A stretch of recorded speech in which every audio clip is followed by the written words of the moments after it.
Hey guys, this is Shannon from A Wash with Wonder. I am trying to get on a regular schedule for these videos, so I will be posting every Friday, fingers crossed. But that's actually perfect because this week I'm talking about the importance of scheduling creativity. So I have never been someone who is very good at routines, and when it comes to writing, I am terrible at them. I don't have a specific writing time, I don't have a schedule for my writing, I'm someone who waits for the inspiration to strike. But this past couple of weeks, I learned about the importance of preparing yourself properly so that inspiration can strike. Because when you're in the wrong mindset, it's just never going to happen. So as I mentioned in my last video, I spent 2.5 weeks in England.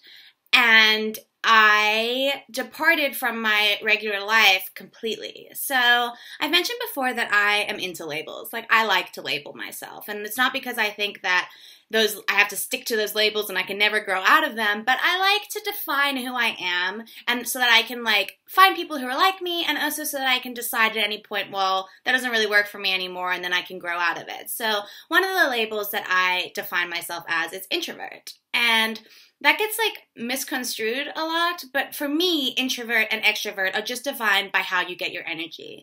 And I am someone who gets their energy from spending a lot of time alone. No one is ever going to describe me as shy because I really like to be around people, and I also don't know what an inside voice is, so I'm too loud to ever be shy. But I do need to spend a lot of time alone in order to recharge. And when I was in England, I didn't spend time alone in the way that I'm used to. Even when I was alone, I was not in my home or in a place that was comfortable for me, so I always felt like I was out of my element. And then I also spent a lot of time going out and drinking, so I wasn't healthy either. And I did not write a single word when I was in England, and I couldn't think of anything to write. I never felt like writing. I mean, I felt like writing, but every time I sat down to do it, no words would come for me, and trying to struggle through it felt like a nightmare. So I didn't write anything, and the longer it went on, the less fun it was to not be writing and to not do anything. And when I came back here, I slept for 14 hours, and now I feel much better, and I'm kind of back into the writing thing. And I realized how important it is to create the right situation for you to be creative. So even if you don't want to be I'm going to write, or I'm going to sing, or I'm going to draw every day from 2 to 4, you do need to do the things that help you to be prepared to do it every day, or to do it as much as you think you possibly can. So for me, it's about being healthy. I have to eat good, and I have to sleep good, and I have to do a little bit of exercise in order to just to feel good in my body. And I find that just more ideas come to me when I feel good. And I also need to spend a lot of time alone. And it's interesting because obviously I spend so much time alone in Germany that sometimes it goes into a bit of a bad place, and I get kind of sad and lonely. But that sadness and loneliness has never really stopped me from writing. I've been able to use those emotions to create something.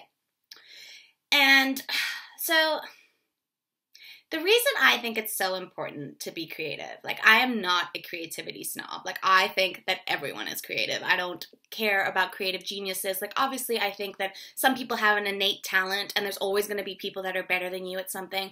But it's not really about that, is it? For me, writing always feels like coming home. And I think we all need to have a practice that feels like coming home, because we need to be in touch with ourselves. We need to understand ourselves in order to make good decisions and to create lives that we like. So anything that you want to do that's creative, that's an expression of a feeling or a thought, you feel something and you're I'm going to take this and make it into something, whether it's a poem or writing something or a song or an interpretive dance move, whatever, that's good, that's great.